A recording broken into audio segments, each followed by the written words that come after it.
এই যে রমজান মাস সামনে আসে দেখে নিয়েন, বহু ব্যবসায়ী তাহাজ্জুদ পড়বে, তারাবিও পড়বে, মসজিদে গিয়ে ফটর ফটর করা শুরু করবে, লাইট নাই কেন, এসি নাই কেন, ফ্যান চলে না কেন, বড় বড় কথা। সারা বছর তো মসজিদে আসে নাই, তারাবি নামাজে আসবে। আবার দেখবেন অনেকে সারাদিন তো মসজিদ নাই, জুমার দিনে যায়, জুমার দিনে গিয়ে বলে, এই ইমাম সাহেব ওটা করেন নাই কেন, এই মুয়াজ্জিন সাহেব এটা করেন নাই কেন। আছে না এমন লোক?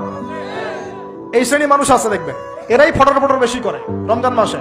রমজান মাসে দেখবেন নামাজে তারাবিও পড়বে, মাপেও কম দিবে। এরকম লোক আছে না? মাপে যারা কম দেয়, এই পাপের কারণে সমাজের মধ্যে দুর্ভিক্ষ নেমে আসে। আমাদের অর্থনৈতিক অবস্থা এমন জায়গায় দাঁড়িয়ে আছে না, দুর্ভিক্ষ যদি চলে আসে অবাক হওয়ার কিছু নাই। দুর্ভিক্ষ চলে আসলে আপনার অবাক হতে পারেন, আমি অবাক হব না। এমন একটা জায়গায় দাঁড়িয়ে আছে, এমন একটা জায়গায় দাঁড়িয়ে। এবং রমজান, এই রমজান মাসে এমনি তো দ্রব্যের দাম বেড়ে যায়, এবার যার কি হবে আল্লাহ ভালো জানে। আমার মনে হয়, আমার ভয় হয়, একদম নিম্নবিত্ত মানুষ যারা এবার রোজা রেখে ইফতার যখন করবে তখন হাত তুলে আল্লাহর কাছে বদদোয়া করা শুরু করবে। এটা আমার ভয় হয়। এবার অপেক্ষা করেন, দেখতে থাকেন সামনে কি হয়। প্রতিটা পণ্যের দাম অলরেডি বাড়া শুরু হয়ে গেছে।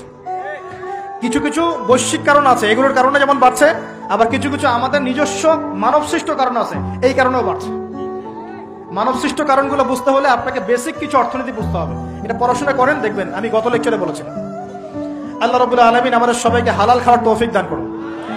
সমাধান কি তাহলে? সমাধান হচ্ছে অপচয় কমাতে হবে।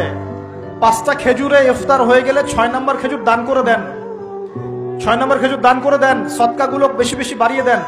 এই যে মানুষগুলো খেতে পারবে না, ওদের ঘরে ঘরে গিয়ে ইফতারগুলো পৌঁছে দেন, মাসের বাজার করে দেন। যাদের সামর্থ্য আছে, জাকাত ফরজ হয়েছে, জাকাতগুলো দিয়ে দেন। আল্লাহ পাক তৌফিক দান করুন। দুর্নীতি বন্ধ করেন, কালো টাকা বন্ধ করেন। কত টাকা পাচার হয়ে গেল বিদেশে, সেগুলো কে ফিরিয়ে নিয়ে আসবে? এই দায়িত্ব কার? মনে রাখবেন, একটা পাপের হিসেব না দিয়ে কাল কিয়ামতের মাঠে কোনো দায়িত্বশীল পার পাবে না ইনশাআল্লাহ। কোনো দায়িত্বশীল না। এই যে আমি লেকচার দিচ্ছি না, আল্লাহ পাক আমাকেও দাঁড় করাবেন, দাঁড় করায় বলবেন, তোমাকে আমি দিনের যে জ্ঞান দিয়েছিলাম সেই জ্ঞানের হক তুমি আদায় করেছো কিনা হিসেব দেওয়া। এই যে বড় বড় মুফাসসিরে কোরআন, মুফতি, মুহাদ্দিস বসাচ্ছেন, পাংখা দিয়ে বাতাস করছেন, হ্যাঁ, চা খাওয়াচ্ছেন, কফি খাওয়াচ্ছেন, এক একজনকে আল্লাহ পাক দাঁড় করাবেন, বলবেন কোরআন সুন্নাহর যে আমানত দিয়েছিলাম সে আমানতের সাথে কতটুকু তুমি হক আদায় করেছো, হিসেব না দিয়ে পার পাবে না তুমি। ফাইজলামি মনে করেছেন নাকি দিনকে? ঠিক একই ভাবে সমাজের, রাষ্ট্রের দায়িত্ব আল্লাহ পাক যাদেরকে দিয়েছেন, এক একজন ব্যক্তিকে আল্লাহ পাক দাঁড় করাবেন। দাঁড় করে জিজ্ঞাসা করবেন, কোন কোন জনগণের কোন কোন হক তুমি নষ্ট করেছো, কার কার হক দিয়েছো, কার কার দাও নাই, সবার সামনে হিসাব দাও, তারপর জান্নাতে যেতে পারবে। এত সহজ না।